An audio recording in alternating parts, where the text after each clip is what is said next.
very like you apply, you will get like the same treatment as like everyone else. It's very applying. structured. It's very like kind of like aristocratic. It's like based on like your like achievement. Yeah, it's like based on your like achievements. Like it's how like you will get Rowing. Yeah, you must yeah. have big ass lats then. Yeah, exactly. Yeah, thank you. Yeah, I mean, it's not at all popular in Nepal. No, it's not. Where are the rivers to row? Exactly. Yeah, not many good rivers to row, especially not in monsoon when the rivers are like folding down. Exactly. Yeah. It's not possible. Like I mean, one of the most important skills that you learn like in college is like how to like be like building up your interpersonal skills. You know, like how to like communicate Get along with people. with people. Exactly, because that's like one of the most important things. So freshman year is very introductory, and then sophomore year is right when you start like moving more into like your specialty, and you start getting hit with the real bulk. Okay.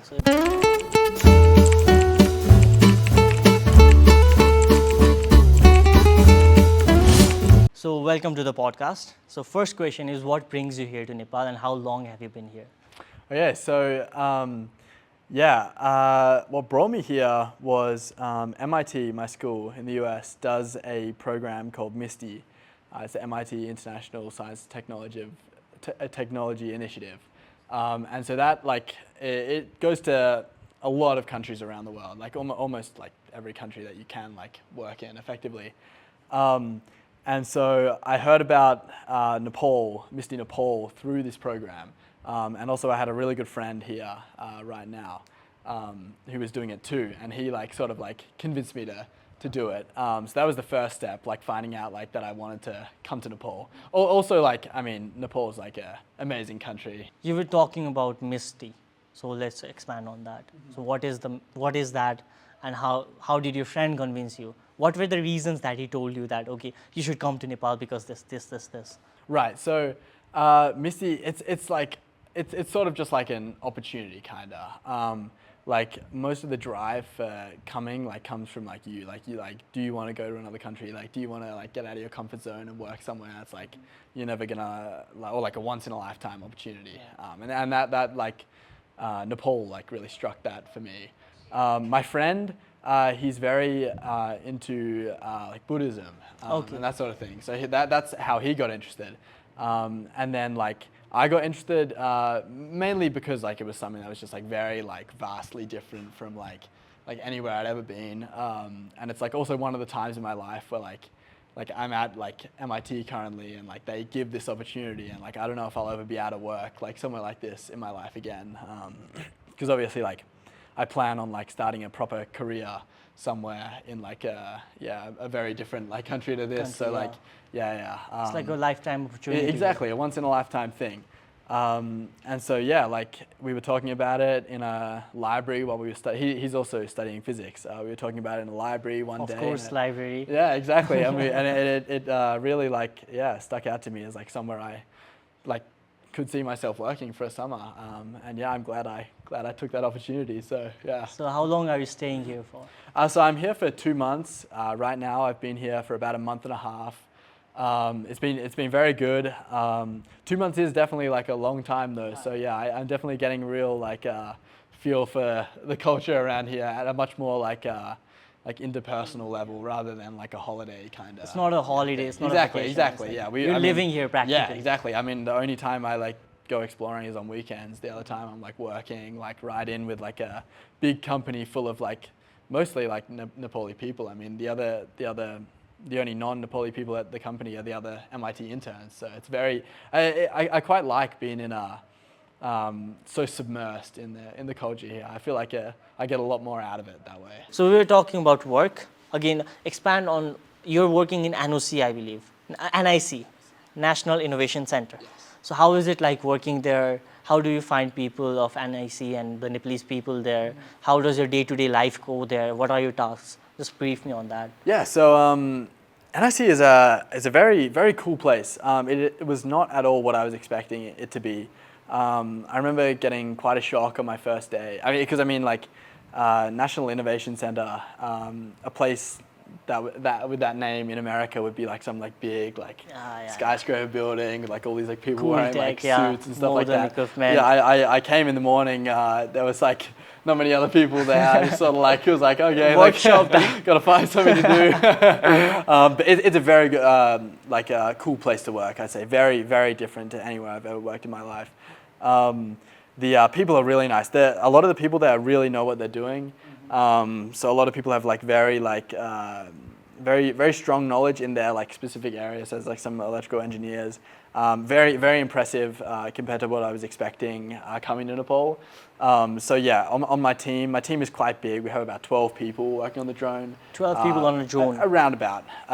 Some people like come and go. There's about 5 of us there is 5 of us from MIT interning there right now. So me and the friend who convinced me to come to Nepal are working on the software side of things. So we're effectively setting up a communication system for the drone so that it can go like a long way away. And I'm not sure if I talked about the drone yet, but the drone is that's the project we're working on. And it's for medical delivery. So the plan is that like we'll send it like up to remote villages, like up in like the Himalaya mountain region, that sort of thing, where there's like not many roads and stuff like that, and like transport is like very limited. We'll send the drone up there and drop like a little payload, like a medicine package up there. So yeah, me and my friend are working on the software side, and we're like trying to get like a fail-proof communication system going using a combination of like cellular communication and radio link, so that we like it can go behind. Yeah, that's all nerdy stuff. Yeah, exactly. I don't understand any of it. Yeah. And then the other 3 are working on the hardware like side of things and the mechanical design. So like building. What do you like, hardware or software? I like software. I'm very much a software person. Hardware has never really been my thing. I like software in the sense that like it's quite like I kind of like figuring out how to like program things to like do like what I want them to do, kind of thing. Like so create something. Exactly. Like it'll create something that like I don't have to actively be like touching or anything like that. I can just like write up some like code and stuff like that, and then I like upload it or compile it or whatever, and then like that runs, and it's like pretty cool. Like running it's like a virtual employee. Exactly. Yeah. You're like offhanding like your own tasks to like different things. So that's why I really like software. I traditionally I was never like a software person. I was never either. Like I only got into software when I came to MIT. That's where my interest started in it. So. Yeah. So in Nepal, do you work 7 days a week, or there's this break? What do you do on your breaks? Where do you visit? Yeah, so in Nepal, I know you guys do the 6-day work week here, but we that's too much for me. So me and my friends work 5 days a week here. We skip out on the Sunday, and on our weekends, we've been trying to travel around a bit. Most of our weekends have been spent in Kathmandu because obviously with the monsoon and stuff, it makes it like a little harder to get out of the valley.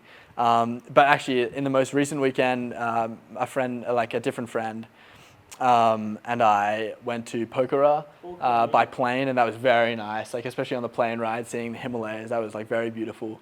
And like Pokhara, a very nice city. Other than that, we've just been in Kathmandu, like exploring various temples and monasteries and stuff like that, and like getting a bit of a taste of the culture. One weekend, we actually went up to do a kukuri making class. Kukuri making, that's our weapon. Exactly, yeah. That was very fun up in some like blacksmith's like little shop thing. It was very cool. So you're in Nepal. I have to ask you this. What's your favorite dish here? Favorite Don't say dish? momo. No, not the momos actually. It's got to be the dal bhat for me. Dal bhat, okay. Dal bhat Mahavirpun actually, guys, if you don't know, Mahavirpun posted about they like dal bhat too much. You should take some in US too. I know. That's what I'm thinking. We should bring it back there because I'd never really had like just like rice and like lentil soup before. Yeah. But it is very cool. We eat it every day at the NIC. It's our national lunch. Exactly. Yeah. It took a little bit getting used to it. It's very much more like plain than like a regular like American lunch, but it is very good. It gives you a lot of power. So. Yeah, it does give you a lot of power. Exactly. They say dal bhat power. Yeah. Okay, that's pretty cool. And so when you're working on projects, how do you how do you collaborate with people from Nepal? Like, do you communicate with various teams? How is your workflow of the project? So if you're working on a software, then you have to communicate with other people of your team. How do you collaborate on those projects, and who helps you with this? Okay, yeah, so the way it works in my project on the drone is that we have like sort of kind of two like main supervisors. One is mainly focused on software. So my friend and I, we are like working with him to develop the communication system. It's very much, compared to the US, it's very much more laid back here in terms of like organizational structure. So like it's sort of everyone just like collaborating on the same level and like solving problems together rather than like delegation, that sort of thing. It's more of a teamwork. Exactly. It's like a team project. Kind of like more like everyone is working from like the same level. Like the leadership is like very much like different. Like the guidance is very different. It is also a lot more like on your own. Like you sort of like have to like find like or like you run into a problem out of nowhere and like it's sort of like you got to be the one to figure that out. Yeah, you can't like hand it off to like someone else. Okay. You know, it's like you got to handle that. So yeah, I mean the workflow is like it's much less structured than like the US. It's everyone just sort of like trying like different things, seeing if they work. If they don't, then like trying another thing. So trial and error, a lot of trial and error. There definitely is a lot of like underlying like planning to the thing, but like a lot of freedom with like what we do specifically. That's good in some places as well. It is very good. Yeah, exactly. it like gives a lot of like free space for like innovation, which is cool. So yeah. So do you see other students, even of my age, in NIC, or just young guys in the college doing stuff? Yeah, so at NIC, there is like a few, there are a few interns there. NIC does like a massive variety of different projects. Like the medical drone that we're working on is only like one of the small ones. So, and personally, like NIC, like I haven't met most of the people that work there. Like I see them around and say like hi and stuff. But like I'm only like working, like actually like working together with the guys on the drone team. But there are a lot of like interns and stuff that intern at different teams. On our team, everyone is like quite a bit older than us, like from 24 to 29. Not much older than that on my team, but there are older people at NIC. But in terms of young people there, I have met a few people just around that are just out of high school, and so like going to intern. And summer projects. Yeah, exactly. Yeah. And they all seem like very ambitious young people. So yeah, it's quite cool. Okay, let's talk about your high school now. How was your high school, and like when did you decide that you want to go to MIT? What was that factor that led you to decide? Okay. Why MIT? Yeah, so I went to high school in Hobart, which is in Tasmania in Australia. And my high school was just like a regular private high school and a very high school that was very good at sports. So which sports? Which sports? So the two big Australian ones like Australian rules football, cricket. Football means rugby? Kind of like rugby. It's sort of like a mix between rugby and soccer. That's how I usually like describe it. It's a very like different sport to a lot of the other footballs though. So yeah, Australian rules football, cricket, and then my sport, which was rowing at the time. Rowing, yeah. You must have big ass lats then. Yeah, exactly. Yeah, thank you. Yeah, I mean, it's not at all popular in Nepal. No, it's not. Where are the rivers to row? Exactly. Yeah, not many good rivers to row, especially not in monsoon when the rivers are like folding down. Exactly. Yeah. It's not possible. Yeah, but that was a sport that like my school was very good at, and so I took that up very, very early, like roundabout right when I came to that school, and that was like the reason I'm bringing up sport is like that was sort of like the reason I started thinking about colleges in the US because in the US like sports at a college level is very big. Very big, yeah. It's huge. They function as effectively like not professional but like very big like sports teams. And they're very big in like the entertainment industry too. So it's like it's a huge, NFL huge and deal. big Exactly. stuff Yeah. Rowing is a little like more low key, niched. Yeah, exactly. So it's not as big, but like they still like do what's called like recruiting for kind of like basketball recruiting. Yeah, exactly, basketball recruiting. It's so like that was sort of like how I like found out about like MIT. Actually, like my friends in high school's older sister went to a different college, USC in California, for rowing, and I was like, oh, okay, like this could be like a cool thing to do like in college. So I might just start looking for like Okay, so as an American athlete, colleges. you went. Exactly. So it was like kind of like, I mean, in my life, I've always prioritized like academics over athletics. I would imagine so. So that was like a huge factor for me was like the academics. That's one of the reasons why I started looking at MIT specifically. So that's what I cared about most. Like I was willing to go to like a very good academic school as opposed to going just like somewhere like in the US, for example, for sport. But it happened that like MIT did my sport as well. So it was definitely like a big thing that like I think helped guide my like journey towards MIT. And so yeah, I like effectively reached out to a bunch of coaches of different programs in America. I got in touch like over email. There was some back and forth, and then got into the application process. In America, a very formal application process. So like, it's like, yeah, you're really like up against like in terms of like competitive admissions. It's very competitive, It's especially colleges. Yeah, exactly. You're up against like all these other like brilliant like students from all around the world applying to these big ones, especially like MIT. Yeah, but like I think like rowing was definitely like the sport was definitely like one of the things that drew me towards the US as opposed to staying in Australia. I mean, we do have like good universities too, but they just don't offer sports at all. So yeah, I was looking. So when you said you emailed the people out there, coaches, did you just do it like, okay, I'm gonna email this guy, this guy, this guy? You outreached by yourself, or you were like asking people, building connections from there? How did you learn about the people there? Like, how did you know this? I need to email this person, and how did you get into touch with these people? Yeah, so one of the things about like American, I guess, universities in general is like there's a lot of very good information out there online. So like you can like effectively like make it the whole way through there just with like online guidance.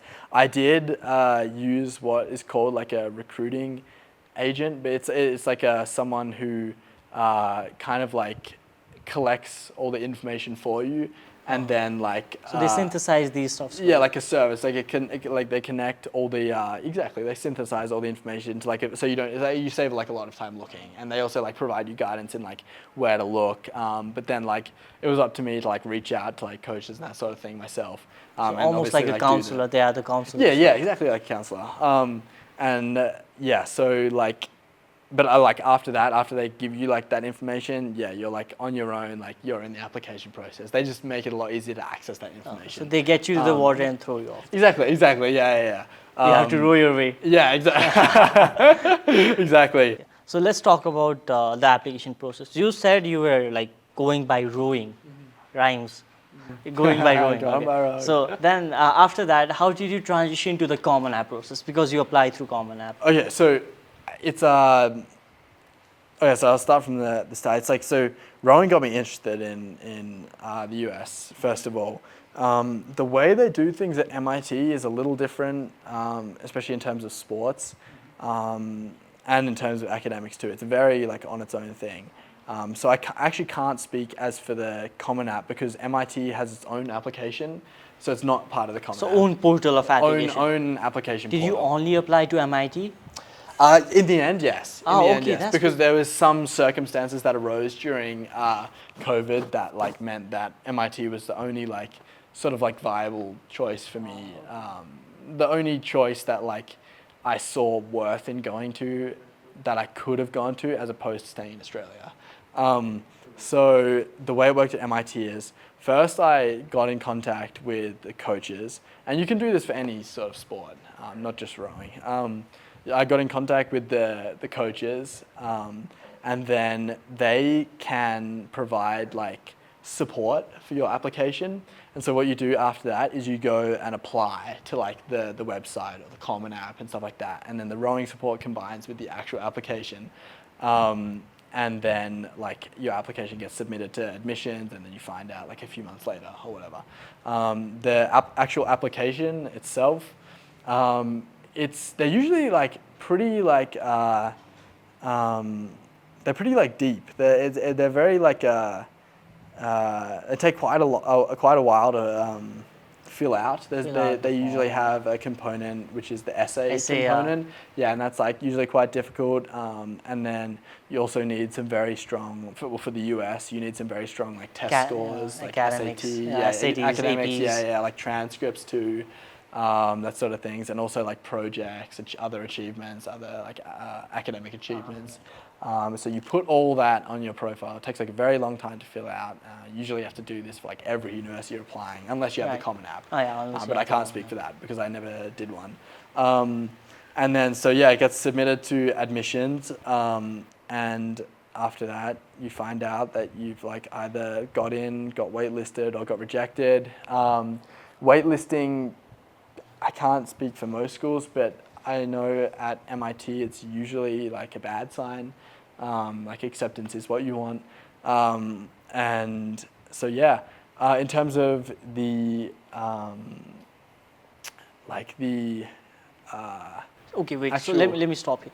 You never used Common App. Never used Common App. Yeah. So how many universities did you apply to? Just one. Just one. Just MIT. Oh, that's MIT. Yeah. That's Harry for you guys. Exactly. Yeah.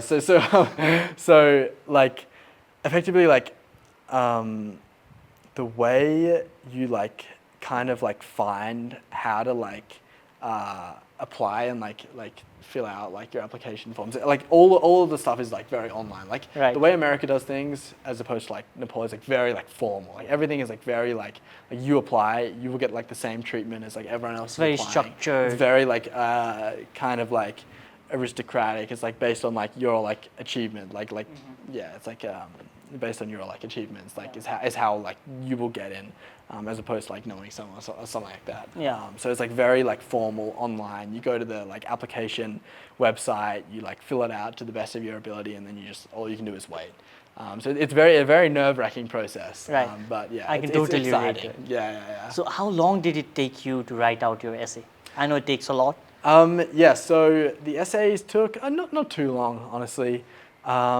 The essays, maybe MIT had like a combination of 3 different essays targeting different aspects of kind of like life, like your life experience and like your attitudes and values and that sort of thing. They take like, they're not like the longest part. They are like, they do have like a massive impact on your application. So they are very like much worth your time, like spending like a long time on it to get it like perfected. But yeah, in terms of the application process, the part that I found the hardest probably, during the actual application. I mean, like all the pre-application stuff, like getting all like your like credentials, like as getting the resources. It's obviously the hardest part, like getting like building up like your credentials. But during the application process, at least for MIT, I found the interview to be like quite hard. They asked me some like very challenging scenarios. Philosophical questions. Can you share one of those? Unfortunately, I can't. Okay, so it's a policy. It's like it's like kind of like a policy, like gotcha. Policy Totally of, like, understand. Yeah, confidentiality and stuff like that. But like they're very for anyone who is applying to American universities and stuff like that, especially from international starting, is be prepared for some like pretty intense questions so during almost the interview. Like an interrogation type. Yeah. So that was like, it took me about an hour and a half my interview. It was online on Zoom because it was still like that big. An hour and a half of interview. Yeah, and it was like pretty like full on the whole time. Like they were not light questions, like straight off the bat. They just didn't hold back. Yeah, exactly. Yeah, but you like, there's all these things that like you have to be prepared with before you go into those things, like different techniques of like taking interviews, like taking time, like understanding what the interviewer is looking for, so you can structure your like answer. Did you research those all stuffs? Yeah. So I spent a long time prepared. Actually, I didn't spend, because the MIT interview, obviously, like there's not much online about like what's on it, because at least the internationals kind of interview, because like people don't really like say what they're like, it was on the interview afterwards. I was expecting it to be like pretty tough, so I like did a lot of preparation in terms of just like the basic things that I asked in every interview for like things like colleges, is like, why do you want to come here? Like, what can you bring to the college? That sort of thing like that. So I did a lot. I was very prepared for those questions. all the philosophical, like challenging, like political questions are like very like you can't really prepare Prepare that for much. them, I yeah, mean, exactly. You That's just got to unpredictable. speak your mind and like Yeah. and be polite. You know, it's like and be respectful, that sort of thing. So there is a lot of preparation that goes into like things like the interview. But yeah. So okay, so now you're done with. How was your reaction when you saw that letter that you have been The accepted? admissions that I was like pretty stoked. Like I was just like lying in bed well actually on that day it was pretty funny. MIT being like a STEM college, they they release their admissions on what's called Pi Day, like Pi Day, 14th okay, yeah. of March, Okay. like 3/14. 3/14, yeah. Yeah. So it was Pi Day. It was actually 3/15th in Australia because we're like a day ahead. And the application came out at around, or the admissions results came out at around like 10 a.m. in the morning. And I refused to check them because I was like so nervous. I like did not want to like find out if I'd like been rejected because I was like, like it was over for me after that. I was staying in Australia. Then like I was just lying in bed, just on my phone, like on Instagram or something. And actually, I got a notification from my rowing coach, and like I just read like the first line said like the first word said congratulations. I was like, oh my god, like, okay. I've done it. Like I mean, So you didn't even see the I letter. didn't even check the like. Okay. I found out from my rowing coach's like Okay. email, like just the pop up notification, and then I was like, oh, I went onto my thing because I knew I'd been accepted. So I was like, oh my god, like this is super exciting. And then yeah, I just like was like super stoked. I was actually like. I went to go get some like hot chips with my dad to celebrate. My dad and my little brother at like some beach pub nearby. So it was pretty fun. That's I a cool memory. didn't do a whole lot to celebrate, but I mean I was like very like internally very like taken Satisfied, aback. Yeah, satisfied. Exactly. Yeah. I would imagine so. It's a mighty. Yeah, I know. It was like I wouldn't say it was a dream come true, but I mean like in that time period it was like, oh my god, like this is like quite possibly the best I could be doing. It was in a my life pivotal right point now. in your Exactly, it life. was a pivotal point in my life. Like if that had not happened, if I'd been rejected that day, then I would be doing something completely different. I wouldn't be studying like physics and computer science. I would be doing like something else. I would be studying still. I was going to go to university. You wouldn't be in either this way. podcast as well, by the way. I wouldn't be at this podcast. I wouldn't be in Nepal right now. So yeah. I mean, okay, so now you got the acceptance letter and you go to MIT, right? You spend a year there. What are your recommendations to people going from Nepal or any kind of country from the world to US and university? Like, what do you recommend them? What do you say? Like, be aware of these. Keep these in mind. What are your heads up you would like to give to any of your juniors watching this? Yeah, so advice. Obviously, like in terms of like I came from country like Australia, like first world country, very like a lot of opportunities. So obviously my experience was very different to Nepal, but I can speak in terms of coming as an international student. Mm-hmm. So one of the things I would advise is like just like being aware that like it is a massive shock to the system, like coming to a new country and like not just visiting a country is fine, like you're like it's okay, you're going to be going back soon, but like accepting the reality that you're having to live there, it's like you have to like you kind of have to like put like your like pride and ego like down for a second. You have to like be willing to learn this new culture, otherwise you just will not survive. Like I mean, one of the most important skills that you learn like in college is like how to like be like like building up your interpersonal skills, like how to like communicate get along with people. people. Exactly, because that's like one of the most important things if you want to be like successful in life, I guess. So that's one of the things that like you should be aware of is like very like people say culture shock, stuff like that. It's like a very you don't understand how like deep it is until you like actually experience go it. there, and then you're like, oh wow, this is like very different. Also, if I was to give advice from people coming from Nepal and like in terms of what I've seen here in my month and a half here is that the US is very formal. Like it is very like everything is very structured. So like deadlines are like deadlines. Like there's if you miss a deadline, like it's not like we're not on like Nepali time. It's like it's over. Like that's a zero. If you miss a deadline or an assignment, you have to be very punctual then. Yeah, exactly. Very punctual. Very like respectful of time and other people's time. Like people will not wait for you. They like will like either just like forgo you or like and you really like can wreck some relationships if you like disrespect time and stuff like that. So yeah, be aware it's very formal and also very intense in terms of like the academics in the US. Everything is very intense. Like you have like a lot of assignments, especially at MIT and any other like especially STEM-based colleges, or even if you're in a STEM program at like a liberal arts college, everything is like very like one after the other until you like have exams. It's very rigorous. It's very, very rigorous. And sometimes that can like catch you off guard. Like you'll be like, especially it always happens at the start of a semester. Like you'll be like, you'll have a few assignments, like you're just learning content, everything's very easy. You'll spend all your time like thinking and like maybe like not doing your assignments, like doing something else that's fun.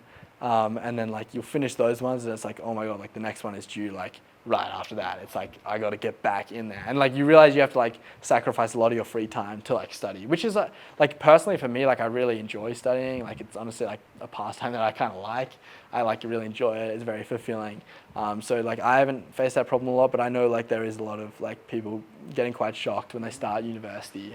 I especially imagine from Nepal. I don't know how the high schools are here.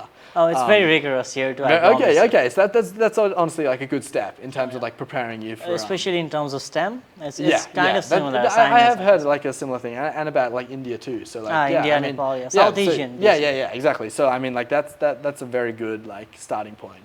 Okay. So now you told me that you should be respectful of people's time, you should be punctual. What did you do so that you would be very familiar with the culture of US, or you got along with it pretty well? What made you, like, sorry to cut you off here, like basically what did you do so that you didn't have that struggles many people do? Yeah, I mean like the reality is there's nothing you can really do to like get rid of the struggle. Like the struggle is a part of like moving to like a new country and like being immersed in their like culture. But like what I did kind of I did come from Australia too, so like we do have like a very similar like we have very similar like values and like fairly similar culture in that we both speak English and we're like both like from the same like people in recent history. So yeah, like it wasn't like a huge change for me as opposed to like somewhere like Nepal to America. But one of the things that I found that very much helped me adjust was like just making friends very quickly with like people like Americans, making friends very quickly, because like you can only like read so much about culture in like a book or like watch. Like you have to experience that culture. Be there with them and like if you make friends like very quickly, like another thing I would suggest is like not just sticking with friends from your country. Like I feel like a lot of people in like America, I've seen like they become like very like cliquey with like other international students from their country because that's where they feel like most natural. But like if you want to like really like bridge that like culture gap quick, you just have to like say like screw it and like go like be friends with like Americans, outreach and, like, people, exactly, and like hang out with them a lot, and, like learn like how they do things, and then like you're fine after that. Like I mean, the first year always sucks. Like in reality, coming from like a different country to the US, you'll have homesickness. Did you have homesickness? Yeah, definitely, and especially like Australia is like very far away from the US. It's like almost on the other side of the world. Obviously, like planes and stuff, and I do have like the opportunity to go back a lot. In my situation, so it is nice. So I didn't get like super homesick, but it's definitely a problem. Yeah, and like other international students that I know that can't go back as much due to like financial problems and stuff. They do get very homesick. But I mean, like, you learn after about a year that it's like it's okay, and like you get become accustomed to like the culture there. So okay, now what was it like currently in which year you are? You're a rising junior, I believe. So how was the 2 years experience? How did it play out? And how was the timeline of your, like, okay, first of all, you were nervous. Now you're accustomed to all of the stuffs. So how are you currently feeling about your university and what are your future plans? Yeah, so my university experience, so like freshman year in the US, I was still like figuring things out. Like it was like a lot of work, which I had to like adjust to. I was prepared for it though, like obviously. but like I was just figuring out like where I want to take. Like one thing about the US system is that like there's a lot of freedom with like where you want to, like you don't have to have an idea of what you want to do necessarily when you go to college. Like you can work that out in college. So like freshman year for me was a lot about like working out like what I really wanted to do. I didn't really like know. I like knew that I wanted to have a career in STEM in the future because that's what I was good at and like interested in, but I didn't know exactly what that would be in. So freshman year I was like taking like a lot of different classes in different fields like computer science, engineering, like physical sciences, chemistry, that sort of thing. And then towards the end of freshman year I realized that like I wanted to pursue physics more, mostly just out of interest. I still am undecided on whether I want to have a career that like goes further into physics or I want to like move into something else. But that's one of the things that I realized about physics as well, is that like it's very easily transferable into any other field in STEM. So yeah, I was like in freshman year I was like figuring out like what I wanted to do, and I chose physics, and I'm still going with physics now. But in my last year, in sophomore year, I started developing a real passion for computer science too. Because of like the recent like boom of AI and that sort of thing. So I was like, okay, like this is like a real 2020s like industry that's starting. Like this is It's kind of the like place real to be. estate of 2000s. Exactly. Yeah. This is like the place to be. Like in the technology sector, like you're always looking like what is going on now, because like it's very like fast paced, like quickly moving. What's so, the like, next best thing? Exactly. So like if you're not working on the next best thing, like you'll get left behind. You won't get a job, or like you won't get like funding for your company and stuff like that. So yeah, you always got to be on the watch for like what's going on. You have to be very adaptable. So like I was like, okay, like if I'm in STEM, computer science and AI is like the big thing. So I might try and like get in on that. And so yeah, I started taking like more classes in computer science and AI, like machine learning, and stuff like that. And that's been going very good. Sophomore year. And this is like a thing that applies to most American universities, I believe, is that sophomore year is very hard. Second year, freshman year Why is very... is it so that? So freshman year is very introductory, Right. and then sophomore year is right when you start like moving more into like your specialty, and you start getting hit with the real bulk. Oh, like, okay. So it's kinda like the rigorous. in STEM, curriculum you get stuff. hit with a lot of like very theoretical, like exam-based classes that have like a lot of content, and it's very like quickly moving. And so yeah, like I like struggled a fair bit in sophomore year with the workload. I also did that to myself. I took like more classes than like I was probably supposed to, and like hard classes as well. So that was hard, but like I'm glad to be done with that. And then now third and fourth year are like more. You move into more like kind of project-based sort of things, especially in Building computer out your science. portfolio, is that so? Yeah, exactly. So yeah, you like in computer science, like if I move further into AI, I'd be working on like different things like large language models, that sort of thing, like generative AI, like projects, like where you like build that sort of thing. That's what I'm hoping to do. In fact, this semester I'm taking a class in natural language processing. So like this is all like ChatGPT stuff, right? Like yeah, like a project-based class where I'll hopefully like be creating. I'm not exactly too sure yet, but like something to do with natural language processing. So it should be fun. Really like cutting edge, like AI stuff. That's interesting to say the least, Yeah, to be honest. yeah, exactly. But that's also rigorous, I believe. So. Yeah, very rigorous. Yeah. So you should probably be stressing out on projects and deadlines. Yeah, and I mean, all. like it's project-based learning is a lot more like depending on the project, but in general, at least at MIT is usually like more chill than like exam-based, like very theoretical, like content. So it's like more classes. practical learning in More MIT, practical, is it so? yeah, and you're Okay. much more like on your own timeline with like exam based classes. Like you have like an assignment every week. It's like very like quickly moving. You usually don't soak in the content as well. So sometimes you get to the exam and it's like, oh my god, like. So you have to do that last minute I've studying. never seen this before in my life. It's like, yeah. So yeah, I mean like, I am like a little. I wouldn't say nervous. I'm more excited for these like next few years. The thing I am nervous about is like what like as you asked me before, like about like career. Career, after. Like okay, I so- still have no idea what I want to do like specifically in my career. I know like I want to be in like computer science or physics, like this like a kind of like. Or you dual could just path for me. intersect those stuffs, you know. Yeah, well, it's like it's. I guess robotics is the intersection. Yeah. It's very like it's like a big like opportunity like trade-off kind of thing when you're thinking about like careers, especially like in the US, because it's like if you're doing something, like you might have to forego like another thing, right? So it's like, yeah, yeah. So like either for me, one option is that I want to potentially pursue a physics PhD at some like university, hopefully with the same caliber as MIT. Or I want to go straight into industry, whether that be through just like a regular big tech company or like some sort of startup, like entrepreneurial venture. Have you thought of sort thing. starting a company yet? I have thought of the idea of it, but not at all like an actual like idea to work off. Okay. I like the thought of it, but yeah, in terms of what I really want to do is I want to learn more. I want to get deeper into like the Subject content matters. of like different things. Yeah, the subject matters exactly.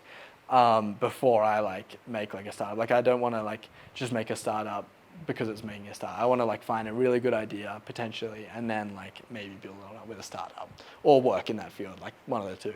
So first you are looking for a rigorous study on that thing, and then when you're confirmed about it, then you're moving to make it in like in commercial fields. Yeah, exactly. Yeah. Okay. So yeah, I want to like build up my skills, all like the theory of like different things first before I like move into like industry. And yeah, like the USA does definitely have very good opportunities. So like likely in computer science and physics. So likely that is where I want to end up with my career. Or like I have also considered moving back to Australia. But like the opportunities are so good in the USA that like it would be like I would have to find a really good opportunity in Australia to warrant that change. The American dream is real. The American dream is real, exactly. Okay. Yeah, the land of opportunities. So okay, now we've talked about your future prospects. Now I want you to give back to the people that are looking up to you right now at the camera. What would be one advice? First of all, one advice that you would tell them to pursue their academic processes, like applications. Because I know personally, even when I'm doing it, it's very stressful. People don't know where they're going with. So what would be one advice to maybe calm them down, give them a sort of vision or something like that? Okay, so in terms of my advice to people applying for colleges, the best, like whoever is watching this, like the best spot you can be is like a few years before you decide to apply. Like the earlier you start, the better. So the younger you are watching this, like the better you will be with this advice. But it's like you really want to build up like your case for going there. Like that is what is going to get you in. Like not about like who you know or like it's about depth in yourself. It's about like what have you done. Like because people are like American universities are looking for like what like have like why should we give this kid an offer? So like impact. What can they bring to us? Exactly. Yeah. It's like everything's like a business, right? Effectively. Exactly. So it's trade-off. So it's like they're not like people generally aren't just gonna like give you a shot because like they feel like sorry or like they have sympathy. Like you have to have a strong case for you being there. And that's not something to like get nervous about. Like you just have to. All you got to be thinking about is like what can you do to like make yourself like have a strong case behind you. And like if you're in a position where you're like just about to start applying for universities, then like you have to really think like what have you done and like how can I sell that to like the presentation and exactly how can I present things, because that is like half the thing. Half the thing is like building up your case, and the other half is presenting your case. So that is like also very important, because like if you can present your case, like then present your case well, even if you haven't done too much, like they will see like someone who is like very ambitious, like because it's especially American universities, they're not only looking for like what have you done, they're looking for people who like will do things. Like if you go in the future, become super successful, and you went to this university, that's very good for the university. Yeah, okay, so right? it's like marketing as well. Yeah, exactly. So the better you can sell your case, gives off a better impression that like, oh, like this kid is going to do something great, so like we're going to give him an offer.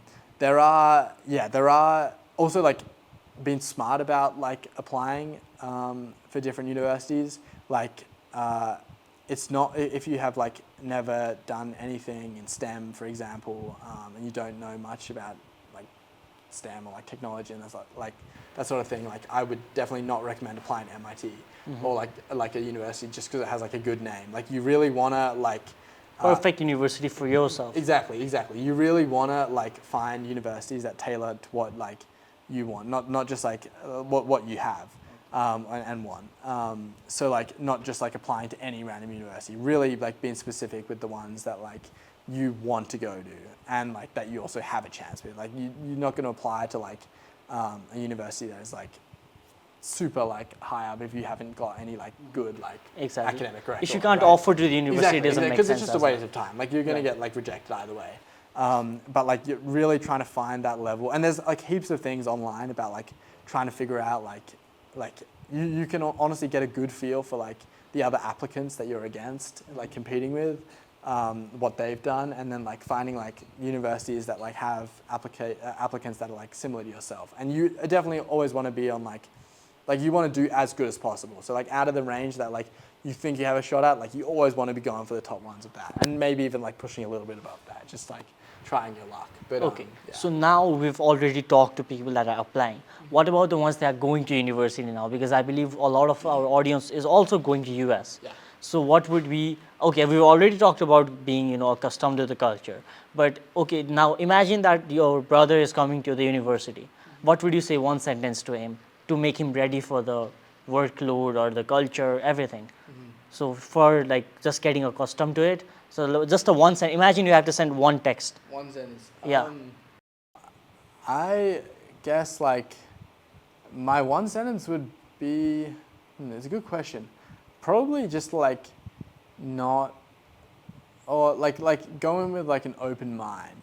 Kind of. It's like a very like you can't really. Like these things, like taking big opportunities like this is not like.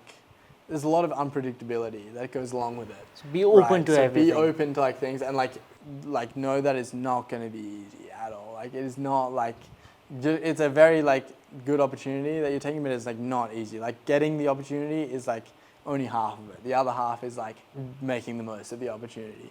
So now, finally, it's kind of the end of the podcast. We've had an amazing talk. Also, a lot of power cuts and random stuff. So now from our team, from Outsmash, we would like to also present a short hamper. There's a bag right there. Can you please provide it to me, team? Yes, sir. So this is from our Outsmash. You can see it later. All right, now it doesn't matter. Thank you very much. Awesome. So this is a gift from us. And wow, that clapped for you. Thank you very much. I really appreciate it. That's the end of the podcast. If you want to know more about these stuff, to talk to people like these, go over at outsmash.com.